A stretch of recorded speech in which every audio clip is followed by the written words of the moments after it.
Os irmãos podem sentar-se.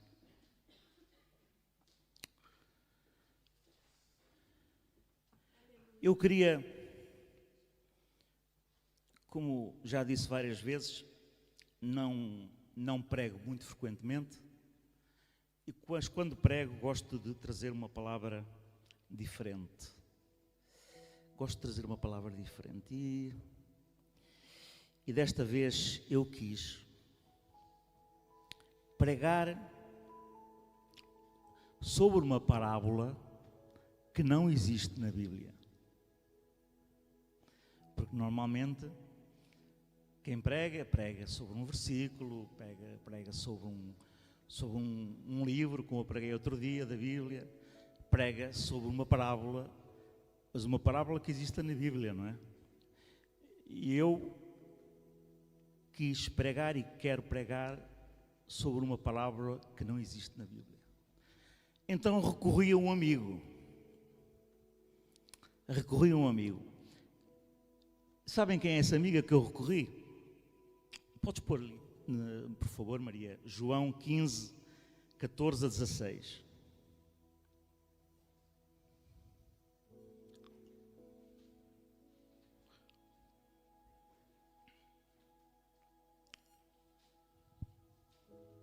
Ora, cá está. A palavra diz-nos assim: vós sereis, Jesus a falar, não é? Vós sereis meus amigos se fizerdes o que eu vos mando. Ora, acontece que eu faço o que Jesus manda. E como faço, considero que Jesus é o meu amigo. Está escrito na palavra, não é? Então pedi ao meu amigo Jesus, que acontece que é o mestre dos mestres. Ele fazia uso, como nós sabemos, de parábolas para nos ensinar importantes lições de vida. E é isso que eu pretendo hoje, ensinar-vos uma lição de vida através de uma parábola que não existia. E então vou-vos contar a parábola. A parábola feita por Jesus, pelo Espírito Santo, que não está na Bíblia. E depois vamos pregar, recorrendo à Bíblia, sobre essa parábola.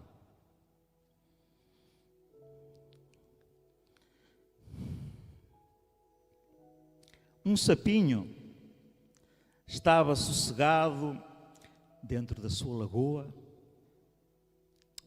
A água parecia tão gostosa à sua volta. E ele ficava ali, curtindo a água, curtindo o dia, olhando para o alto. De vez em quando, pegava uma mosquinha e saboreava. Olhava, aí passava outro inseto e ele,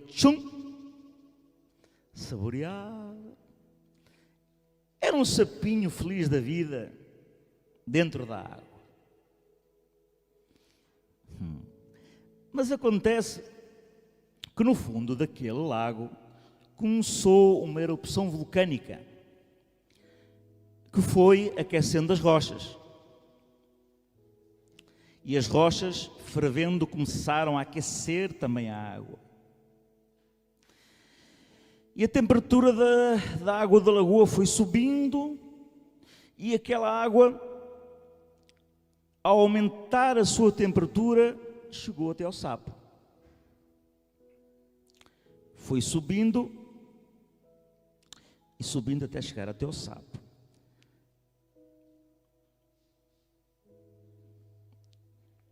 Mas ela foi aquecendo assim como lentamente. Foi aquecendo lentamente. E tão devagarinho que o nosso amigo sapo não percebeu. Não sei se vocês sabem, mas o sapo é um animal que tem a temperatura do corpo igual à temperatura do ambiente. A temperatura ambiente. A temperatura do corpo dele é igual à temperatura ambiente. Por isso, quando você se você pegar um sapo na mão, tem uma sensação esquisita, porque o sapo é um réptil, e o organismo dos répteis é diferente do nosso. Então o sapo, que estava dentro da água, começou a ferver. Da água, o sapo que estava dentro da água, e a água começou a ferver. E ele não percebeu que a água estava fervendo. E continuou naquela lagoa, feliz da vida. Passava um mosquitinho, ele estendia a língua e tchum, saboreava. E a água fervendo, a temperatura aumentando. Mas acontece que à medida que a temperatura da água aumentava, o seu corpo acompanhava aquela temperatura. Então ele não conseguia perceber que a água estava fervendo e a situação ficando muito perigosa. E o sapinho, feliz da vida, olhava para o céu, olhava para a água, olha ali outro inseto, tchum, ei, que vida maravilhosa. Eu aqui, de para o ar, me alimentando, e essa lagoa com uma água maravilhosa. Mas ele não percebia que a situação estava ficando perigosa. E a erupção vulcânica continuava lá embaixo, a temperatura aumentando e o corpo do sapinho se adaptando à água a ferver. E assim ele ficou, aparentemente bem, e morreu cozido, aparentemente feliz. Não saiu daquela fornalha, não escapou daquela condenação. Esta é a parábola que Jesus nos deu para hoje.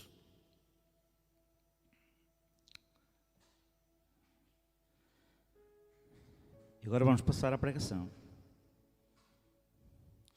Se você pegasse num sapo agora, de outro ambiente, e jogasse ele dentro da lagoa, fervendo, você pensa que ele ia ficar lá dentro? Com certeza que não. Ele dava um pulo na mesma hora e caía fora. De jeito nenhum ele ficaria ali, porque ele sentia a violenta mudança da temperatura. Então presta atenção ao que eu vou agora dizer. Existem dois tipos de pessoas. As pessoas que andam no caminho estreito, que conduz à salvação e à vida eterna, e as pessoas que caminham no caminho largo, que conduz ao lago de fogo. Maria, se puseres, por favor, pões ali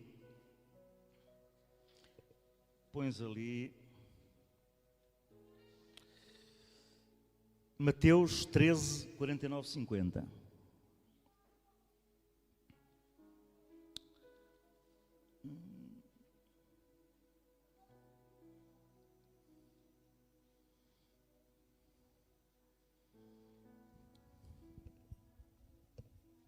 Mateus 13, 49, 50. Diz assim, e este é o tema da nossa pregação de hoje. Agora é que nós entramos na nossa pregação de hoje. Diz assim, assim será na consumação dos séculos. Virão os anjos e separarão os maus de entre os justos. E lançá-los-ão na fornalha de fogo. Na fornalha de fogo. E ali haverá pranto e ranger de dentes. Portanto, recuemos um pouco. Há dois tipos de pessoas. aquelas que estão no caminho estreito, que levam à salvação e à vida eterna, e aquelas que estão no caminho largo, que levam ao lago de fogo. Vamos falar, vou ser um bocadinho duro, mas tem que ser. Vamos falar das pessoas que andam no caminho largo. O caminho que leva ao lago de fogo. E recordo-vos o que aconteceu com o sapinho no lago de fogo, não é? Pois. Então, as pessoas que andam no caminho largo, que nós chamamos normalmente os ímpios, não é? Mas não só. Não só. Há muitos cristãos, muitos evangélicos, que também andam no caminho largo. Pois é. Então, essas pessoas são aquelas pessoas que estão numa situação aparentemente normal, felizes, sem problemas, tudo certinho, certinho, certinho. Mas a pessoa não percebe que está numa situação perigosa. Vivendo no mundo, participando das coisas do mundo, não pensando em mais nada na vida, não se preocupando com nada. Estas pessoas estão se expondo a um risco gravíssimo. E fatalmente vão perder a vida numa grande fornalha que já está preparada e cuja erupção vulcânica, ou melhor dizendo, mais do que vulcânica, infernal, está aumentando a cada dia. Há um lago de fogo e enxofre preparado e fervendo, e está abrindo a sua garganta para acolher muitos moradores da terra.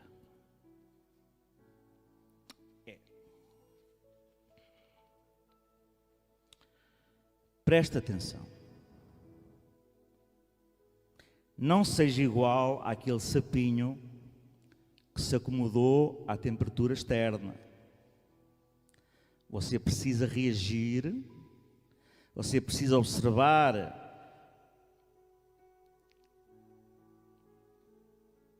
que a tua alma, a tua vida está em perigo. Porque a pessoa diz assim: mas isso não é para mim. Eu não roubo, eu não mato, eu não fumo, eu não tomo droga, eu não minto, eu não faço mal para ninguém, eu sou um bom filho, eu sou uma boa filha, eu sou um bom marido, eu sou uma boa esposa e por aí afora. Mas, Maria, mas, Mateus 7, 21 a 23. Mas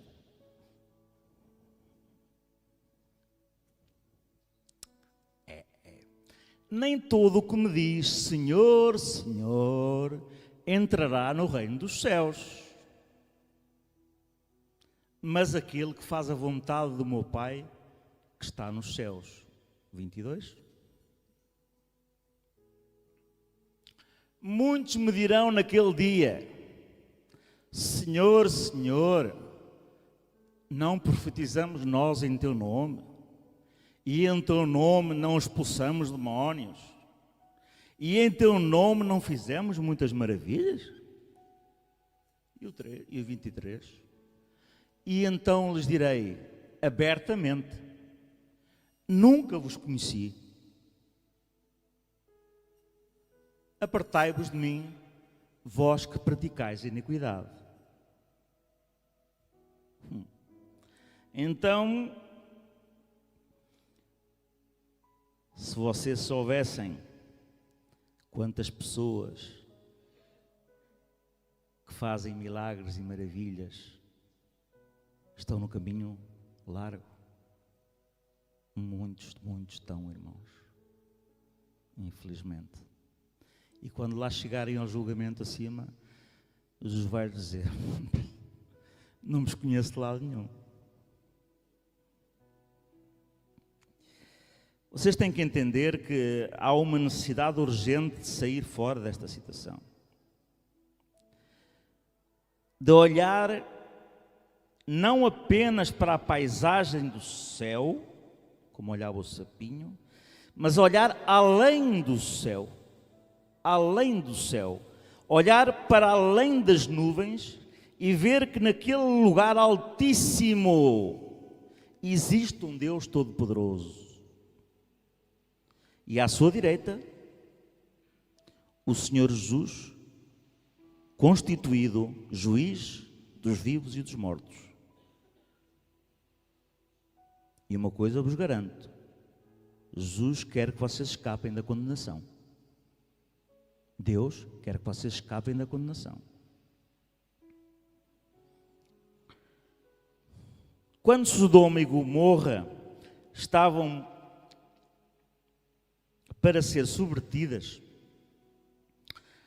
Deus quis que uma família escapasse. Muitos foram avisados: saiam daí, saiam daí, saiam daí. E Ló, que os tinha avisado, não é? Fez figura de tolo, não é? Epa, você está louco, Ló. Você está maluco. Nós estamos bem. Aqui em Sodoma e Gomorra, isto é uma maravilha. Você está louco. Os seus futuros genros não quiseram escapar. Ló teve que escapar sozinho, com a sua família.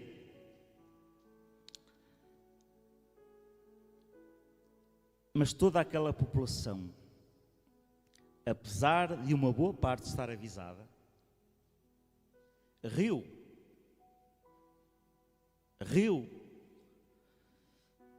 da situação, riu da advertência de Ló. Como muitos, se calhar, estão a rir-se de mim neste momento, por aquilo que eu estou a dizer.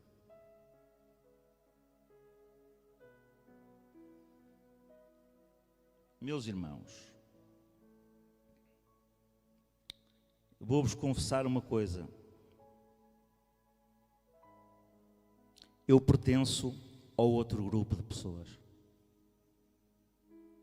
Eu pertenço ao grupo de pessoas que anda no caminho estreito.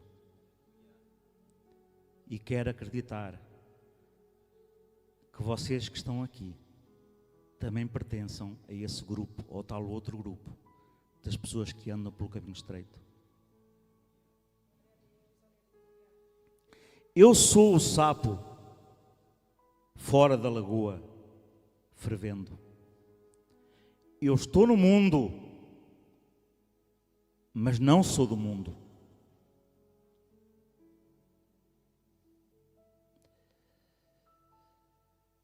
E olhando de fora,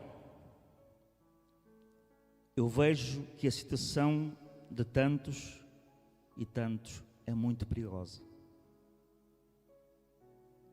Você está comendo, vivendo, se divertindo e não percebe o mal que está chegando.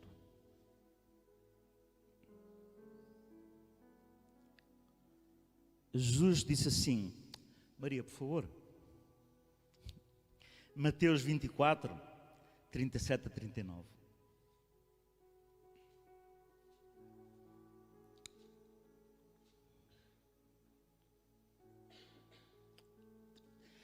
E como foi nos dias de Noé, assim será também a vinda do Filho do Homem. 38. Porquanto, assim como nos dias anteriores ao dilúvio, Comiam, bebiam, casavam-se e davam-se em casamento até ao dia em que Noé entrou na arca. 39. E não o perceberam até que veio o dilúvio e os levou a todos. Assim será também a vinda do Filho do Homem.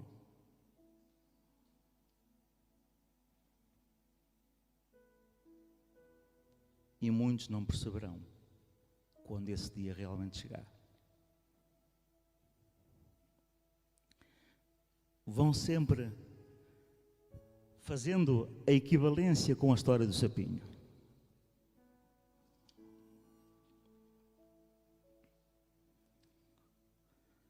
Vocês, estou falando para quem não está a ver pelo YouTube, vocês aí dentro dessa lagoa, dentro desse mundo, achando que tudo está bem, vocês aí dentro dessa Sodoma, dessa Gomorra, vocês têm que sair para fora.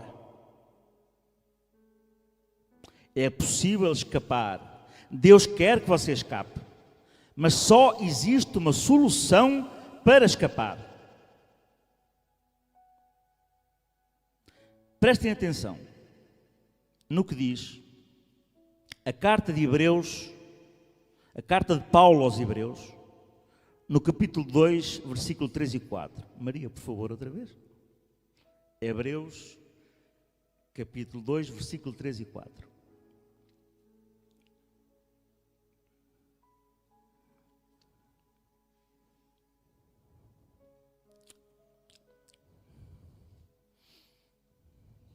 Sim.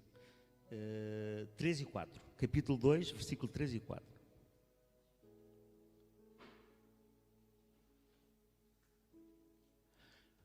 Como escaparemos nós? Estão a seguir. Como escaparemos nós se não atentarmos para uma tão grande salvação? A qual, começando a ser anunciada pelo Senhor, foi-nos depois confirmada pelos que a ouviram. E o 3?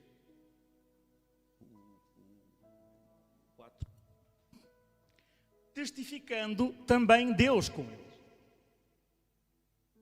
por sinais e milagres, e várias maravilhas e dons do Espírito Santo, distribuídos por sua vontade.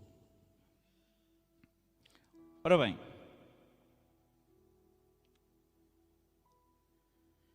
nós temos que escapar desta fornalha que está preparada. Nós temos que escapar deste mundo. Mas só existe um escape. A palavra de Deus acabou de falar connosco. Se não atentarmos para tão grande salvação, não escaparemos. Ok? Está na Bíblia. E quem testifica isso? Primeiro o Evangelho, a palavra, e também o próprio Deus, testificando também com eles. E também o próprio Deus, que realiza o quê? Sinais, prodígios e maravilhas. E ainda o Espírito Santo que está falando nesta noite.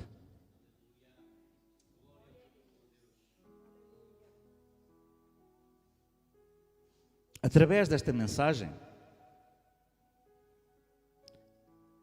todos os que estão a ouvi-la estão alertados para escapar urgentemente. Ou você quer ferver aí nessa lagoa? Uma vez,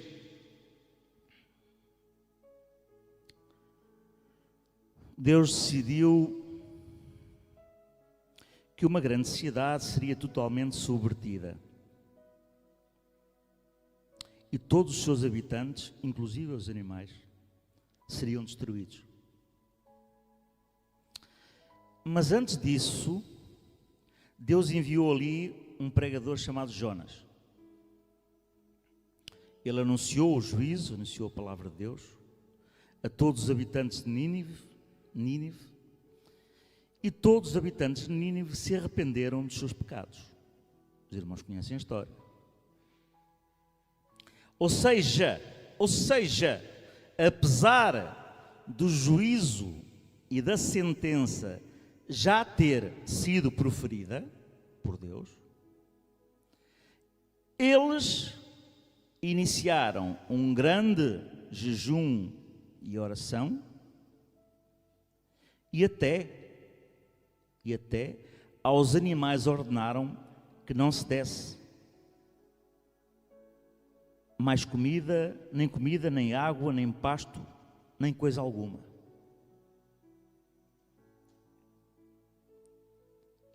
Todos passaram a jejuar, incluindo os animais.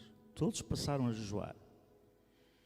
E o rei de Nínive dizia: pode ser que o Deus Todo-Poderoso se compadeça de nós.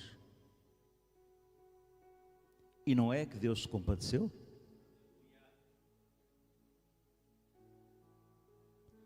Não é em vão que nós falamos aqui, em todos os cultos de jejum e de oração. Não é em vão. O presbítero Ivo enviou para o grupo da igreja uma fantástica pregação, maravilhosa, cujo título era Oração, a arma mais poderosa do mundo. E é. A oração e o jejum é a arma mais poderosa do mundo. E digo-vos mais, em nome de Jesus, eu só estou vivo por causa de jejum e de oração.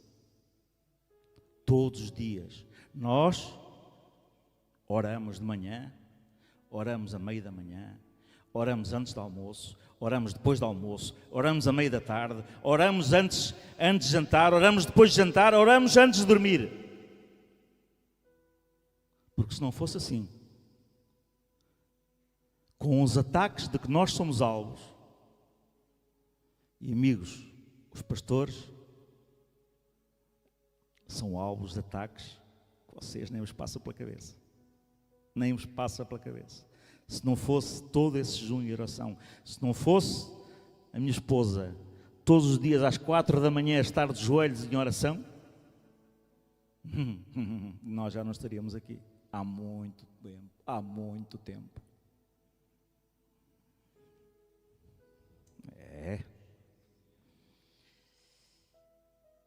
E Deus se compadeceu de Nínive, e Nínive foi salva. Depois da pregação de Jonas, toda a cidade foi salva. E quando o Senhor Jesus estava aqui na terra, falando do juízo, que hoje está mais próximo do que naqueles dias, não é? Jesus falou assim: os homens de Nínive se levantarão no dia do juízo com esta geração e a condenarão, porque se arrependeram com a pregação de Jonas. E eis aqui está quem é maior do que Jonas: Jesus Cristo. Aquele que é maior que Jonas, aquele que é maior que tudo, aquele que é maior que todos. Jesus está querendo que você escape, mas se você não ouvir e atentar para esta tão grande salvação, como é que você vai escapar? A própria geração de Nínive se levantará no dia do juízo e irão para você. Nós nos convertemos ouvindo o profeta Jonas, um homem cheio de pecados, um homem desobediente. Isto aqui dá outra pregação sobre a obediência, não é? Fica para outra altura. Um homem desobediente e rebelde. Mas através da sua pregação, nós nos convertemos e fomos salvos. E vocês, nós, que tiveram a própria salvação anunciando a palavra, vocês que tiveram a própria, coisa que eles não tiveram, eles tiveram o profeta Jonas, mas nós que tivemos a própria salvação anunciando a palavra, vocês tiveram o maior de todos os pregadores, o próprio Senhor Jesus, e nem assim se converteram. E nem assim se converteram.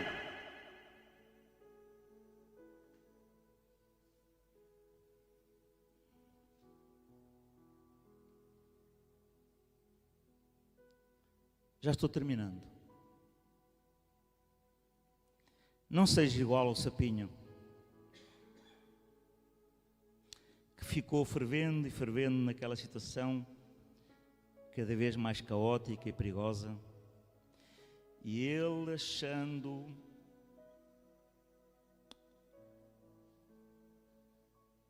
que estava tudo bem, e morreu pensando que era feliz. Não seja igual.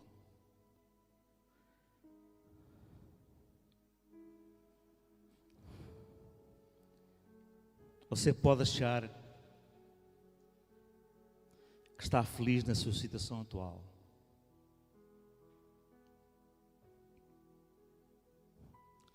Mas, meus queridos, se você não tem Deus, se você não tem Jesus, você está na pior de todas as situações. Por isso, a minha mensagem final é esta: pule fora do mundo. Pule fora do mundo. Venha para o caminho estreito. Saia do caminho largo. Mas na hora em que você pular fora, mergulhe nos braços poderosos do seu único, do nosso único e suficiente Salvador, Jesus Cristo. Amém? Que esta palavra tenha chegado a todos os corações, porque é importante, é urgente sairmos do caminho largo e entrarmos no caminho estreito. Amém? Glória a Deus, aleluia.